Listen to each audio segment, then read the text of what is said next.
I'm coming. Just one moment. Wait. Don't go anywhere. Hi, welcome to class. Oh, I got crazy hair day today. Welcome to this beautiful workshop, self-empowerment workshop. And I'm so grateful for you. And I'm so glad you're here with us. So grateful.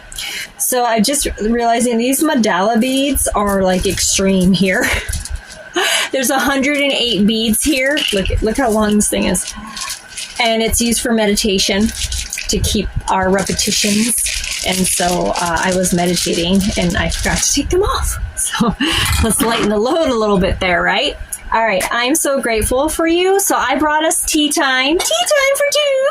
And so feel free to go grab yourself some tea or a drink or just something nourishing for yourself, something to sip on while we have a little talk, right, about being self-empowered. So I'm going to put this tea over here for now, for a minute. And then what we're going to do first is smudge. So let's cleanse the air. If you have some smudging you would like to join in with us, please do. All right, so I'm going to smudge you and smudge me. This is white sage with dragon's blood. I love this mix. Oh, I could really use a lot of smudging right now. All right. So I'm not exactly sure what brought you here, but I know what inspired me to make this workshop. This comes from my own personal journey with empowerment, with powerlessness. So I'll give a little bit of an explanation for that. What I do want to acknowledge, though, if you feel powerless right now, if you are going through something right now that you feel like is draining your power, or someone is taking your power, or you just cannot find it in you to find your power, that is valid. You have every right to feel that way. And this workshop is not to take that away. It's not to say, hurry up, get past it. Now we need to be powerful. This workshop is to help hopefully gently guide you into becoming self-empowered within yourself and owning that and understanding what that means for you. But if you feel powerless right now, if you're in a situation, I completely get it. I've been there recently, in fact, and it was from a situation with a family member, and I felt so powerless in the situation. And at the end of it, they didn't change. The person didn't change that was triggering me to feel this way. I changed, and I decided to do things differently. And I decided to take my power back, regardless of what they say, do, or whatever. And there's been plenty of times in my life that I have felt powerless. And also lots of times I felt powerful. So I think that this is not something that is like, I can't say to you, take this workshop, get your certificate at the end, and you will be powerful forever. It doesn't work that way. We will have moments of feeling powerless. We will have moments of feeling like someone took something from us, whether it's mind, body, or spirit.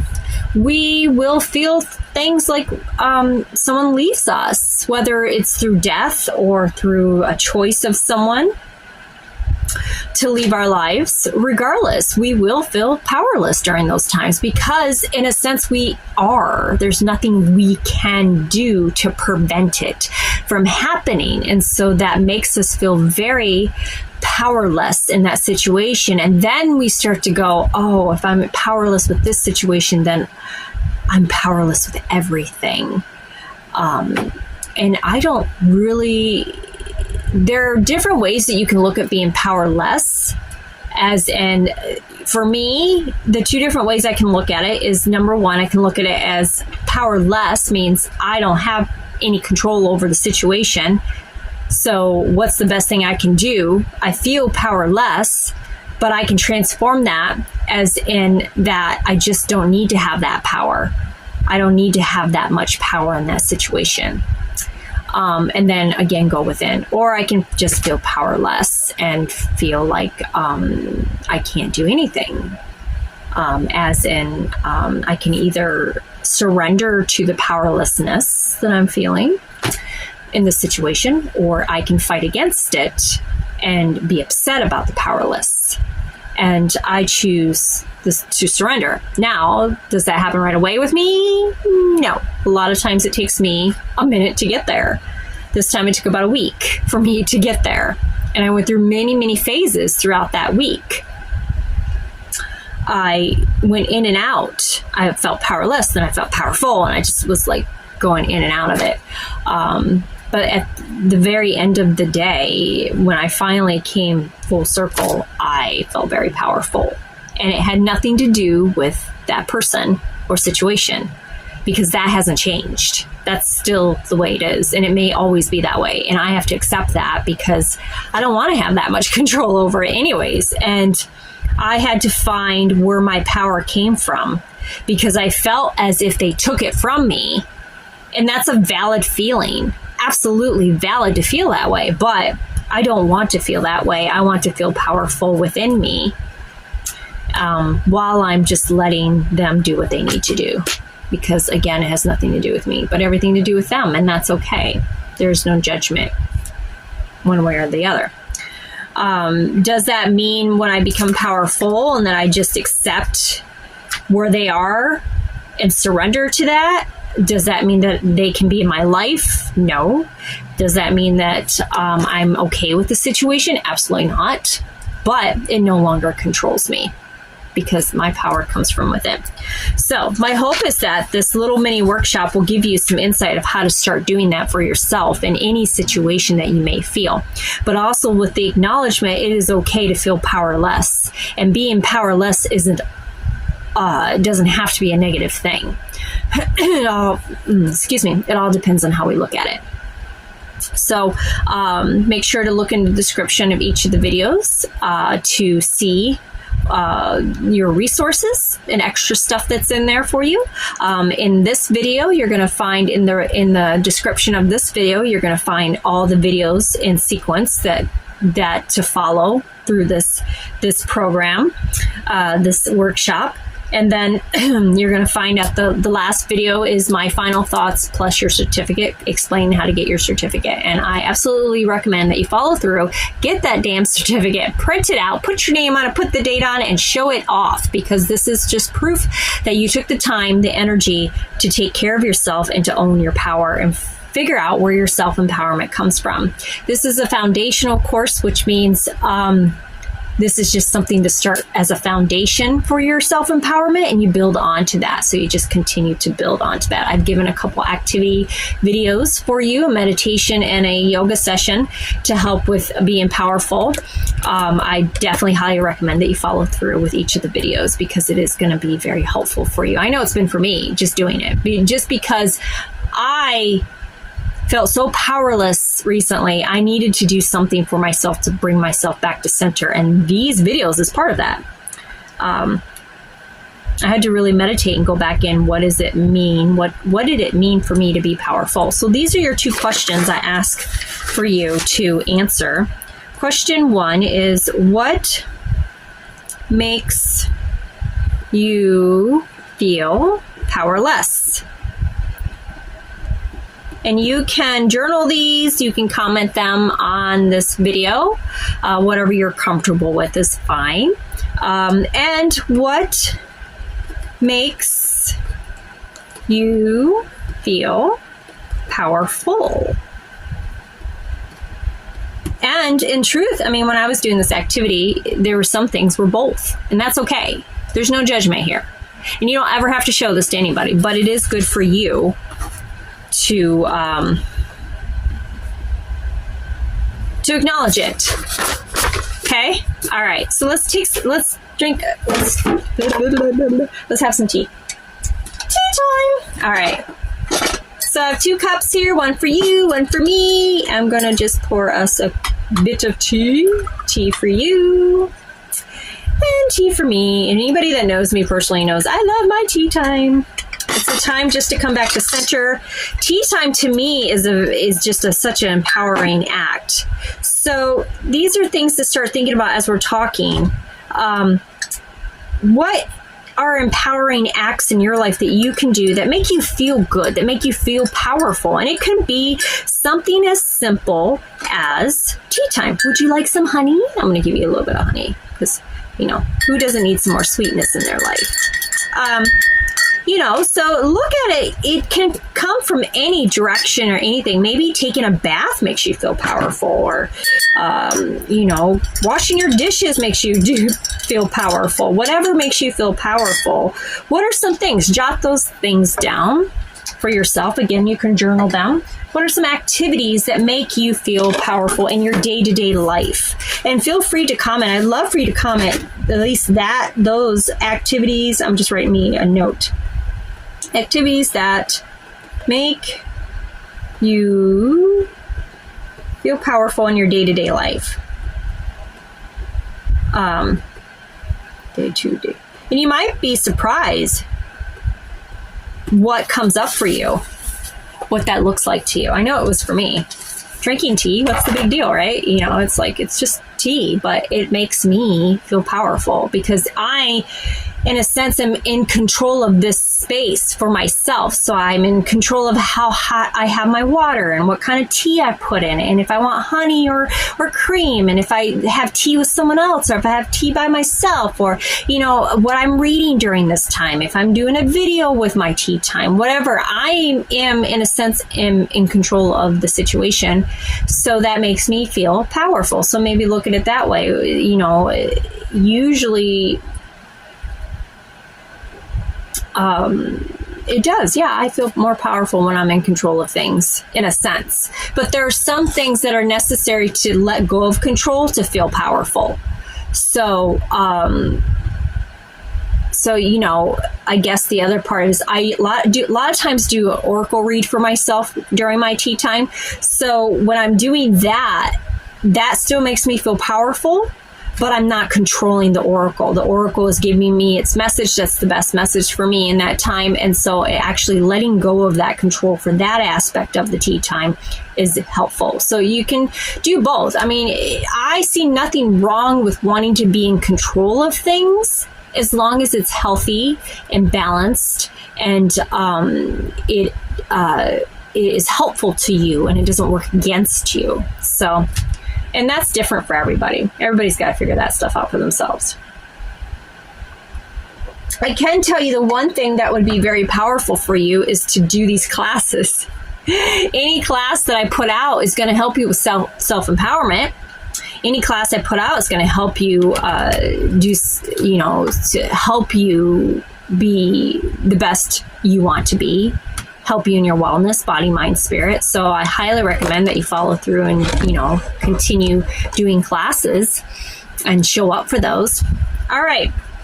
So let's get into self-empowerment and how to increase personal empowerment. Personal empowerment is integral to taking control of your own life. Learn about what self-empowerment tools look like and how to develop steps toward building your power and sense of self-efficiency. So that's what we're going to do. All right. So self-empowerment is the act of making intentional, conscious efforts to take responsibility and reasonable control of your own life. Again, healthy balance of control. This skill involves the ability to cultivate self-confidence and understands one's own competency. Self-empowered people act from a sense of self-worth. When you feel self-empowered, you can identify the areas of your life where you need to make changes to achieve your goals. So it really helps to be self-empowered. You do have to work on your self-confidence and understand your limitations, understand what you can and maybe have challenges with. And when you are self-empowered, it helps you identify the areas in your life that you need to change to achieve your goals.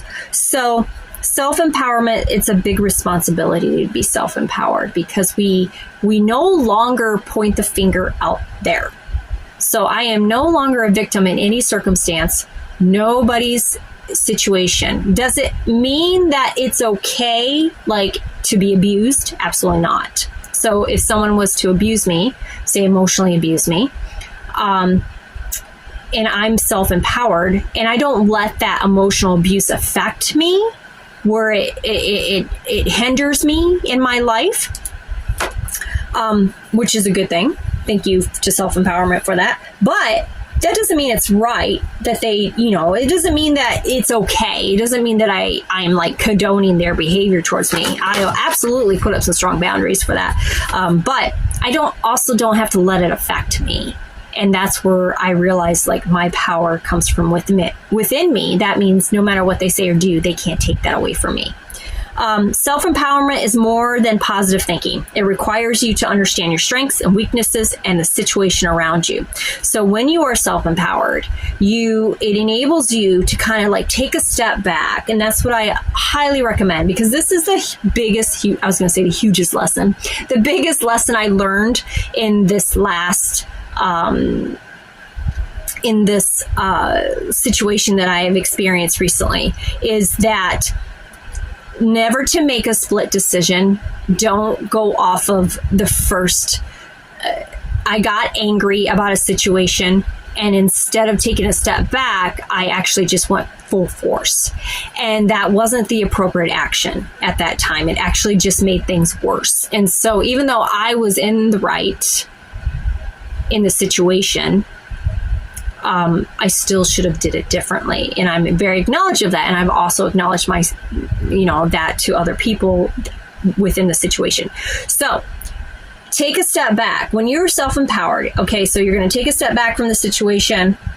You're going to really look at your own strengths within the scenario, your weaknesses of the situation, and just the whole situation altogether. So when you are self-empowered, you don't react right away. You take a step back and you go, oh, okay, what's going on here? What's going on? And just take a few days and just meditate on it. Don't worry about it. Don't stress about it, but just meditate on it and ask, what's the wisdom in this situation? What is it that I need to understand and learn about this situation? What do I need to be seeing within myself and other people? Taking a step back and being self-empowered doesn't mean you don't have weaknesses of your own or that you're not contributing to the situation. We have to take responsibility as well, So it's a lot of self-responsibility is part of our self-empowerment. This way you can know what steps to take for your own sake. This also means you believe you can carry out these plans. So when you take a step back from the situation, regardless of what it is, and you ask yourself, what are my strengths right now? What are the weaknesses within me? Like maybe the situation is triggering you and it's making you react in a negative way. Okay. What is that? Acknowledge that. Because if you don't know, then you can't change it, and you can't take back your self-empowerment or your peace. You just can't. You have to know these things. So what are my strengths? What are my weaknesses? What is the situation around me? What's going on? Like really look around within you in your meditations. When you do these things, then you'll know what steps you need to take to help yourself through the situation and make it where it's peaceful for you and you can move on with your life. Doesn't matter what they're doing. That's their own stuff. They can continue to do it. You, at this point, will decide what steps do I need to take to be self-empowered and move forward. And that's what we're going to talk about, some steps and things that you can do. And then you'll be able to set your realistic goals and act on them. I highly recommend you journal as you're doing this because it really helps to get out of your head and onto paper. I wrote 2 letters to this one person because I had to get it out of me. I wrote 1 letter, just getting it all out of me, everything. And I threw that letter away. But it felt good to get out. And then a couple days later, I rewrote a new letter that was a little bit more softer and nicer, still stating my boundaries, still stating how I feel. But I was happy because at the end of it, I was still giving them love, but also setting up boundaries with me and saying, this is what is okay with me. And this is what I need to do to feel empowered and keep moving forward with my life. So, and that is the letter that I gave to them. Actually gave it to them. So do whatever you got to do to get to that space, though, because it's really, really important for your own self-empowerment and growth. Self-empowerment, we can simply say, I'm empowered. But unless you really own it and understand the steps to continue to have your self-empowerment, because we can feel powerless at any time. Any situation can make us feel powerless. So we have to continuously, constantly, consciously take these steps to continue our self-empowerment. We have to feed our self-empowerment.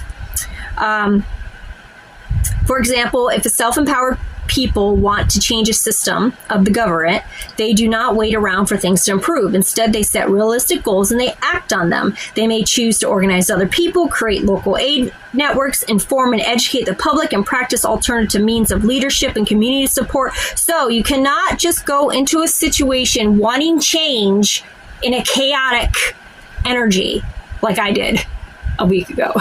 Doesn't work. It just makes things worse. So no matter what, if you're right or wrong, it does not matter. What you can do is take a step back and just, okay. What are your questions? What are my strengths in this situation, right?